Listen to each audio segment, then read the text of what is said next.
Hi there. Welcome back to the Great Ace Attorney Chronicles. We ran into some wacky shit in the last episode, and I'm currently looking at some wacky shit, to be honest. Along with a bit of, well, again, self-indulgence on my part, because I like to examine every nook and cranny. And also Sholmes was a very vague and wheezy little, trying to sneak out of being honest with us. Well, I mean, he told us some stuff, but he still didn't explain why he lied about Kazuma not really dying aboard the SSPRA, which is, again, it doesn't exactly make him look super good. But clearly, that's just not important. What's really important is why this dude's got red hair. I need to know more. Please, tell me. It looks as though someone circled an advertisement in this paper, Mr. Sholmes. Yeah, to the Red-Headed League. Does that strike you in some way? I was thinking that, just maybe, it might be related to your bright red hair. Oh, you think? You really are a master of deduction, aren't you, Ryunosuke?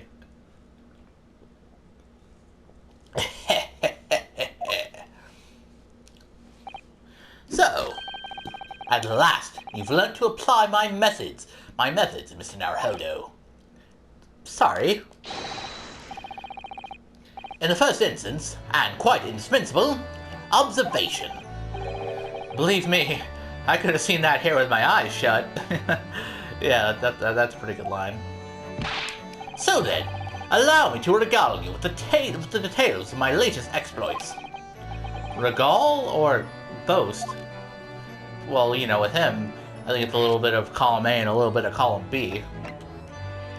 So yes, tell me more about the Red-Headed League.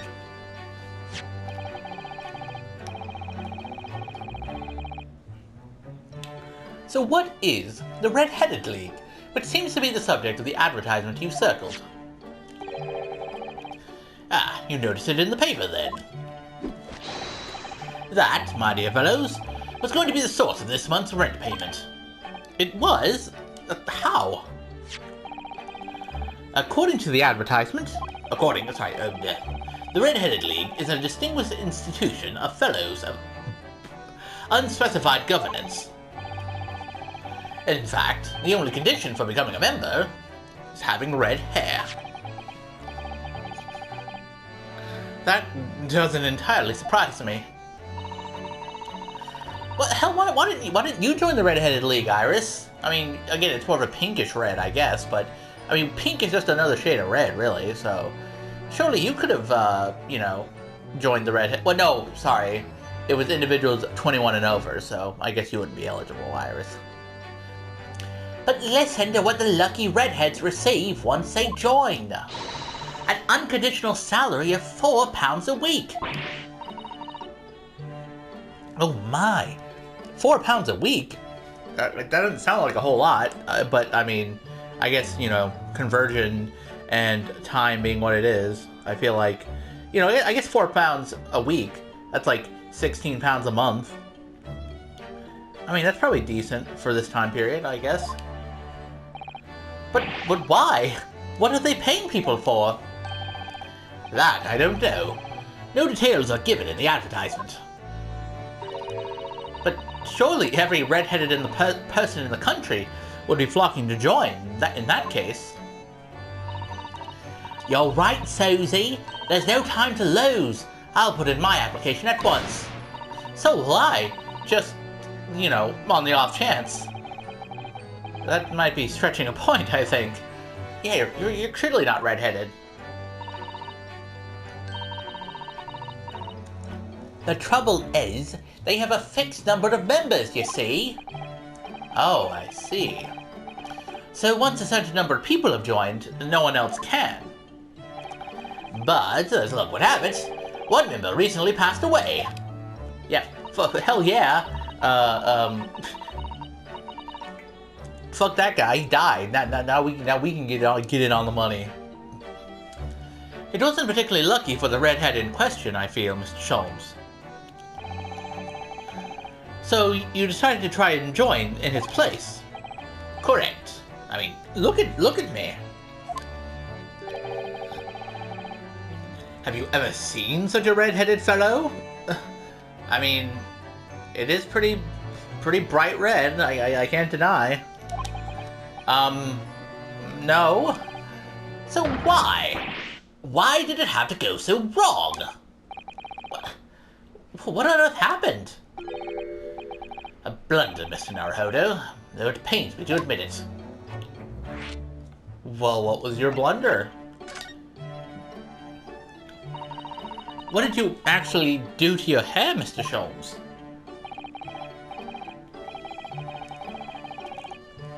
I'm glad you asked, Mrs. Otto. What you see atop my head is neither dyed nor a hairpiece. Oh, it's not actually dyed? I changed the color of my hair overnight by the wonders of chemistry. Chemistry? I was conducting some research into a method of rejuvenating spent tea leaves, and in the course of my work, I stumbled upon a potion that when taken, turns one hair a flame-like red. Would you like to try it? It will make every hair on your body perfectly crimson. Oh, so it wasn't actually hair dye, it was a potion. Huh. You're quite the inventor, Mr. Sholmes. I think I'll pass. Mr. Sholmes? Is it quite safe to drink? But surely it's bad for you, isn't it? Amateurs are always hampered by such fears. Oh, I should have never doubted you, Mr. Sholmes. You mean to say... but of course. To earn £4 per week, one must be prepared to turn a blind eye to a little danger. That degree of red signals more than just a little danger, surely.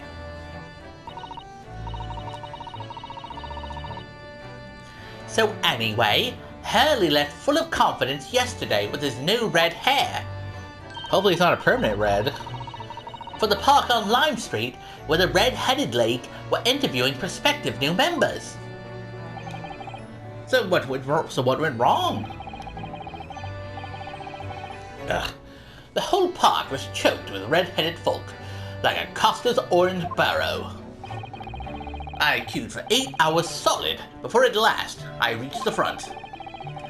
But when the panel of interviewers saw me, they immediately said, "Ah, Mr. Herlock Sholmes, are you in disguise to conduct an investigation?" I mean, that's a fair question, a fair assumption.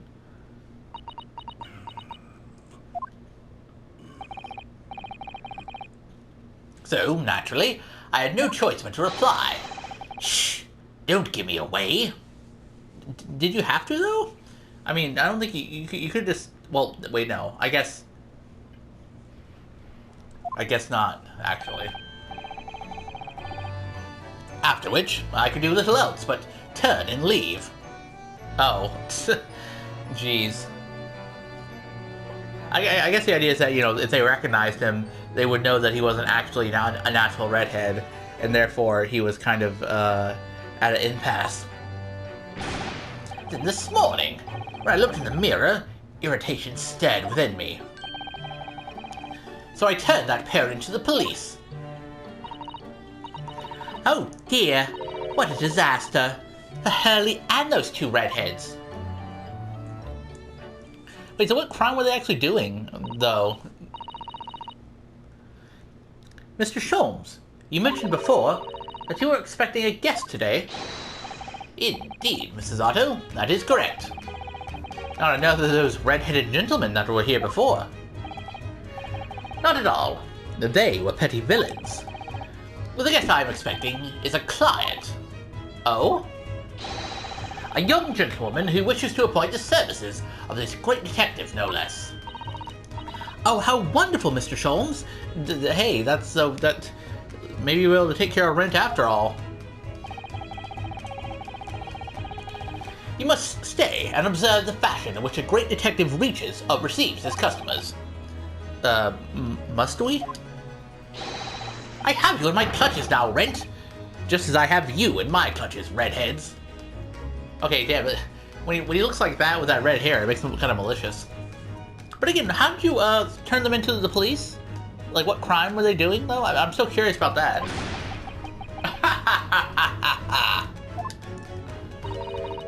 That hearty laugh is masking rather sinister thoughts, I feel. Yeah, honestly, yeah, he looks a little bit sus. You know, the lady isn't due for another hour yet. Don't feel as though you must wait around if you have other things to do. Okay, well, I guess that's our cue to GTFO. Where are we gonna go? Where would we actually go, though, from here? Oh no, yeah, we can go check on Kazuma. Yeah, Kazuma rather. I'm sorry. Maybe, or at least we can check in with the Lord Chief Justice, and he can tell us about Kazuma.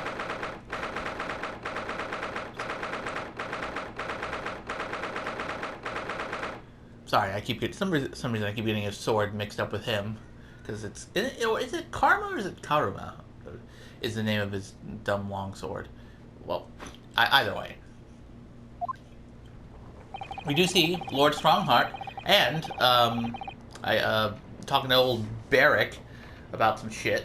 Wonder what that's about. Probably nothing important, I'm sure. Here's the final draft of the opening address for tomorrow's proceedings. I've supplemented your original with the figures you asked for from the yard. I see. Excellent work. Thank you. You're welcome, my lord. What Lord Van Zyke's doing here? A prosecutor at the Chief Justice's office? Who would have thunk it? My, there seems to be an awful lot of tension in the air, wouldn't you say? I mean, they're just kind of standing around, so... But this place is stifling enough as it is. We really don't need any more tension. Oh, hi, guys. Hey. What up, fellas? My apologies. I didn't notice you come in. Your small stature and dark dress make you all but invisible to me. Yeah, that's a normal thing to say to someone. Also, we can't all be fucking giants like you, Mr. 6'5" motherfucker. Oh, no, it's entirely my fault for wearing black, I'm sure. From now on, you must dress in white from head to toe whenever you come here. Also, why would wearing black make you invisible? Like, unless you were, I don't know,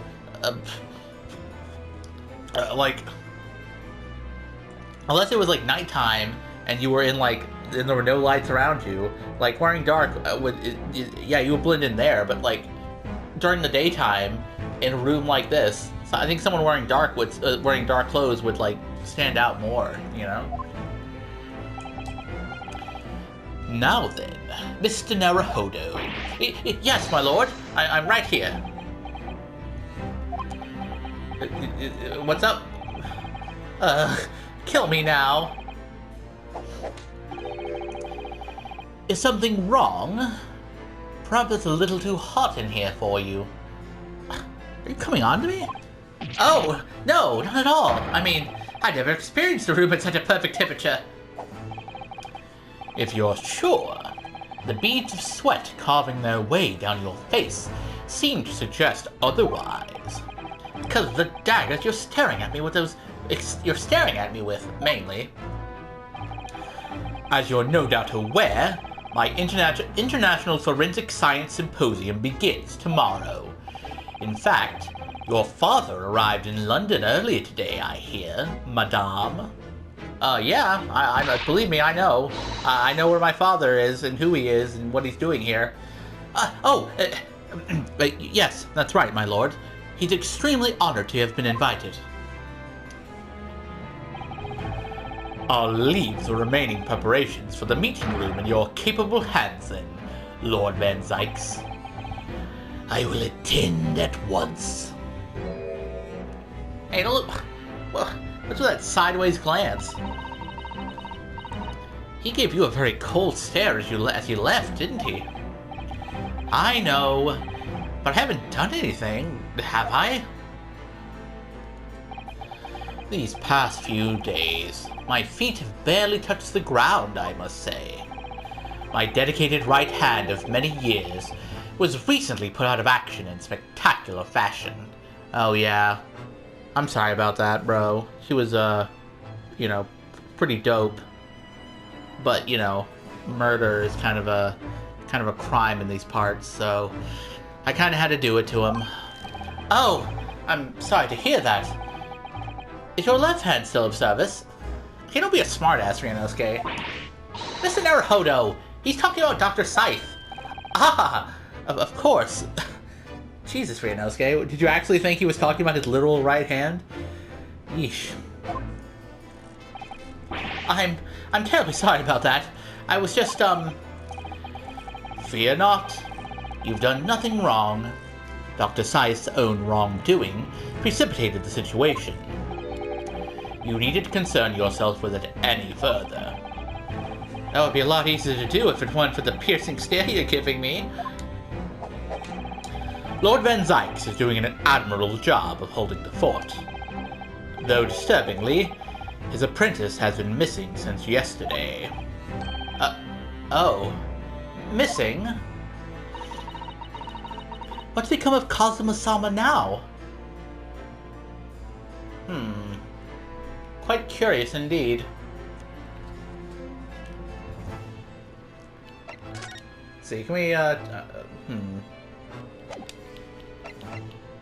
Well, I don't think there's, well, again, I feel like this area is not going to be too much more to examine, well, like, new statements anyway, because I feel like last time I tried, we did kind of deal with that, like, repetition, and, yeah, that just slows things down.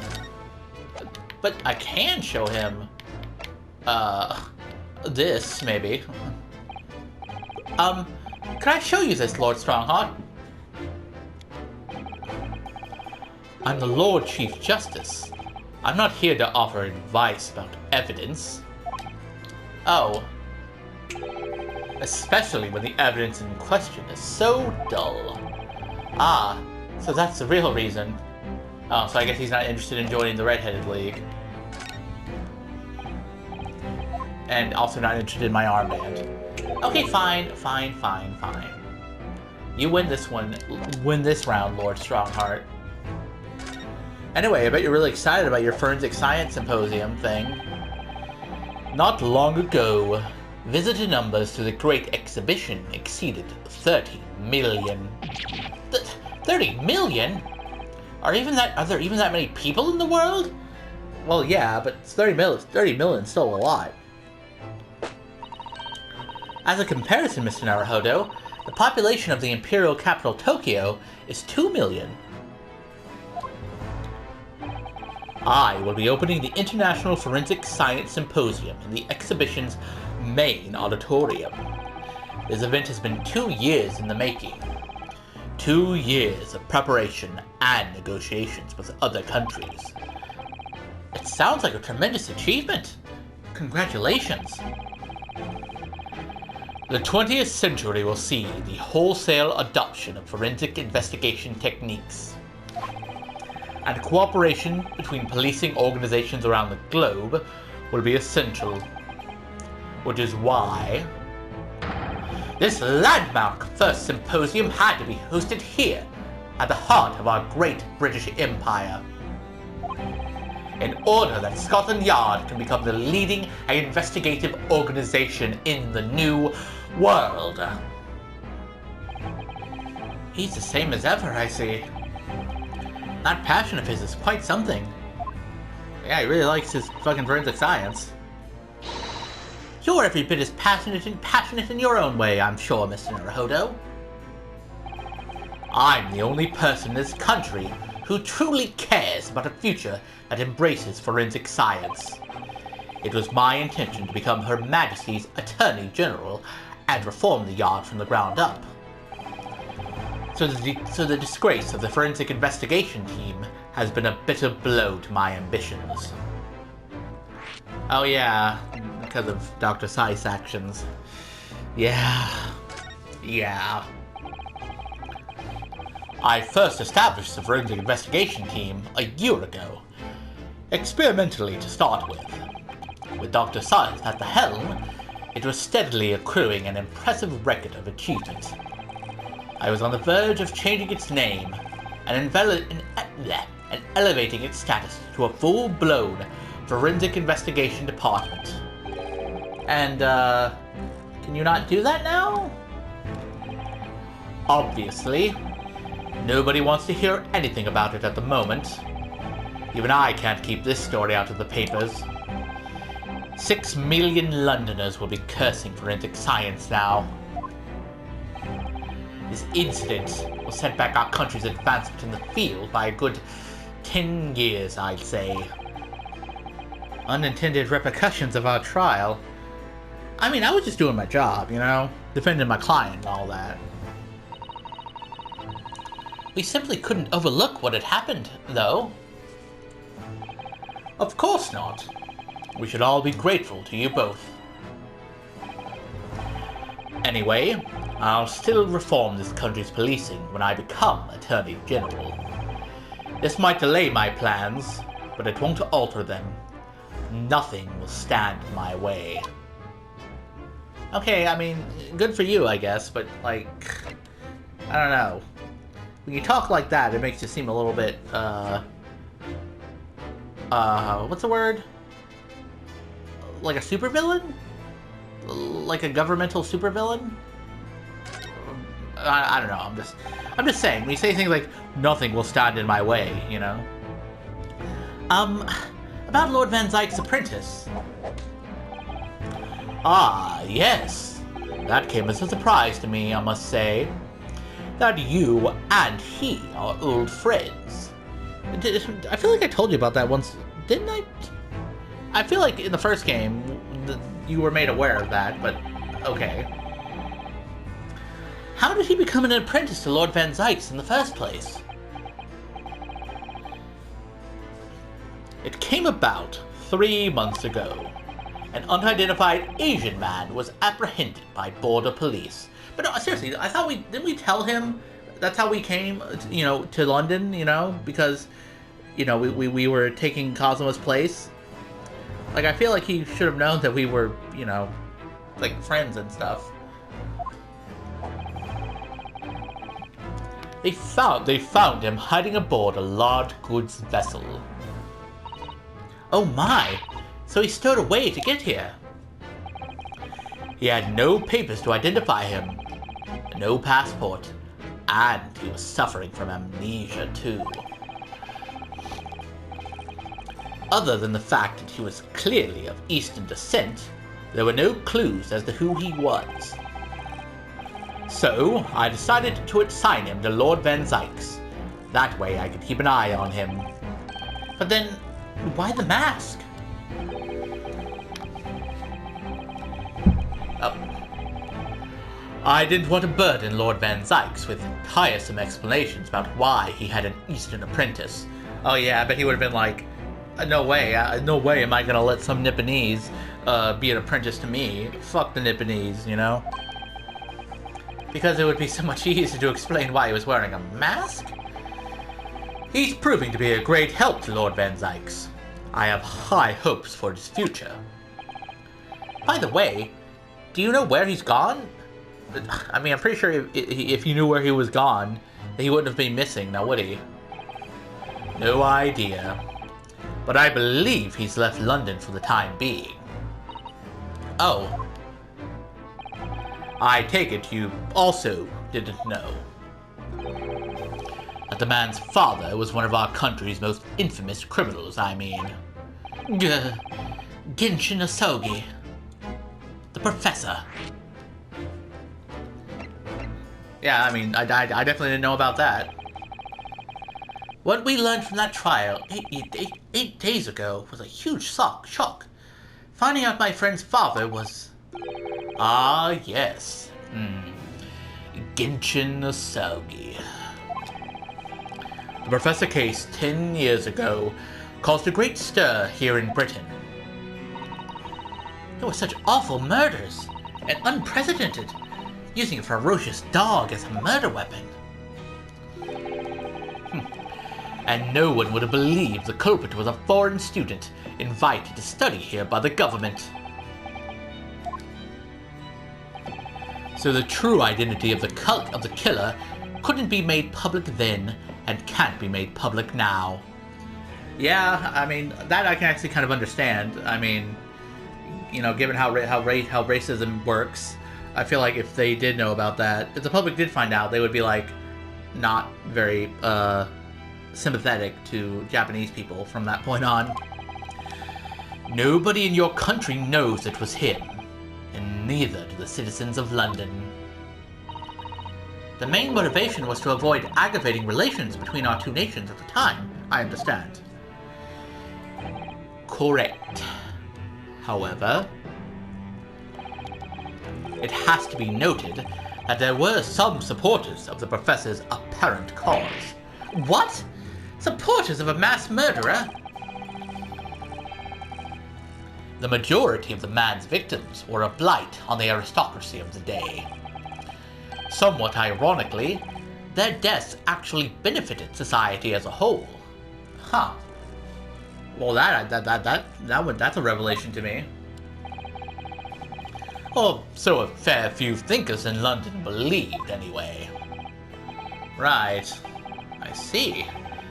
But it was still murder, wasn't it?